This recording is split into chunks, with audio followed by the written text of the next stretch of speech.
Today, we are diving into one single idea that has literally built empires, sparked revolutions, and let's be honest, continues to challenge us every single day.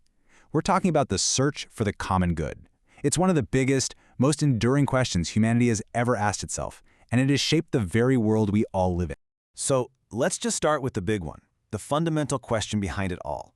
How do we build a society where not just a few people at the top, but everyone actually has a real chance to flourish? And look, this is not a new problem. Philosophers, leaders, and just regular citizens have been wrestling with this for millennia. And the answers they came up with, well, they changed everything. Okay, so what is this thing we call the common good? Well, at its heart, it's about the stuff we share, the goals and values that lift up the whole community, going way beyond what any one of us might want for ourselves. But here's what's so interesting. This isn't some fixed, dusty definition you find in a textbook. Nope. It's a living, breathing conversation that has evolved like crazy over time. And to really understand that conversation, we've got to go back, way back, to where it all began, at least in a systematic way. Ancient Greece. This is really where thinkers first started to formally map out what a good society could even look like. A key player here, maybe the key player, is Aristotle. For him, the ultimate goal, the whole point of human life, was to achieve something he called eudaimonia. Now, you'll often see this translated as just happiness, but honestly, that doesn't even come close. It's so much deeper. Think of it as true flourishing, living a full, virtuous, and deeply meaningful life.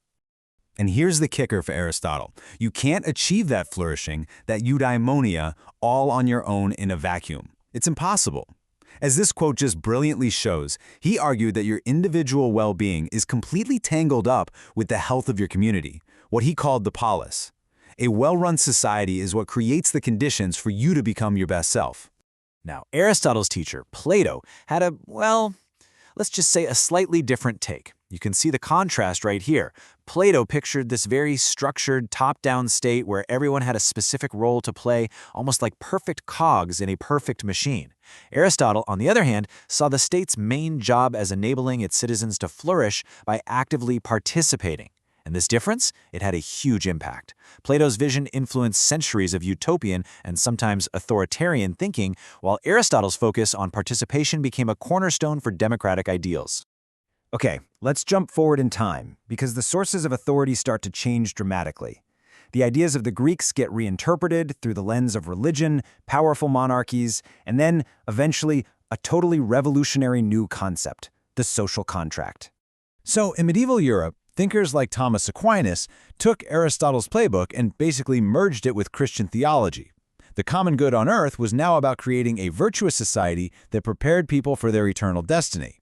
So the ruler's job? Well, it was to uphold God's law and guide the entire community toward that ultimate divine good. And then, bam, the Enlightenment hits and it completely flips the script. Thinkers start asking, hey, what if government isn't divinely ordained? What if it's a deal, a contract between people? And what's great about this is how it breaks down the three major views. For Hobbes, the common good was simple: survival, escaping a chaotic life by handing over power to a strong ruler for peace and security. Locke? He disagreed. He argued the deal was to protect our natural rights, life, liberty, property, that we already had. And then you've got Rousseau, who took it even further, imagining this general will, where the people themselves collectively decide what's best for everyone. You know, this isn't just some dusty old history. These questions are so alive today. Just think about it for a second. What level of freedom are you willing to trade for safety, for order? This is the fundamental tension that Hobbes and Locke put on the table, and we are still debating it every time we talk about things like government surveillance or public safety measures. And that debate brings us right into the modern era, which you could say is just a constant tug-of-war between two really powerful ideas about how to get to the common good, one that champions the individual and one that champions the community. This slide lays out that conflict just perfectly. On one side, you've got liberalism, heavily influenced by thinkers like John Rawls.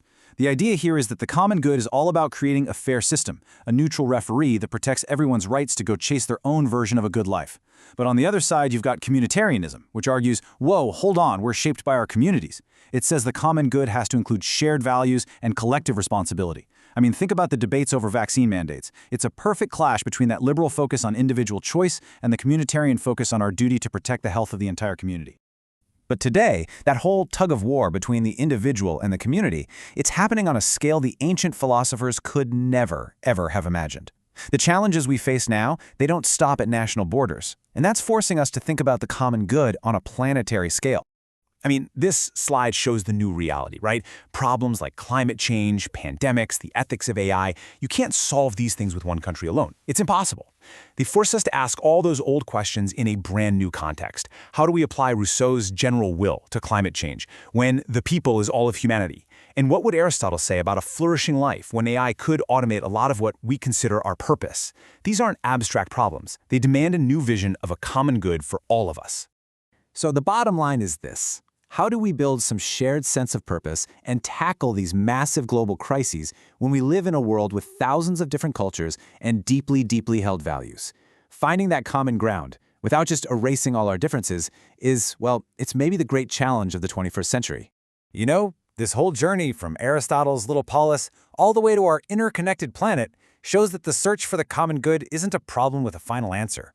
It's not a test we can ace. It's a continuous project. It's an ongoing quest that every single generation has to take up for itself. Which, of course, leaves us with one final and very personal question: what's your role in it?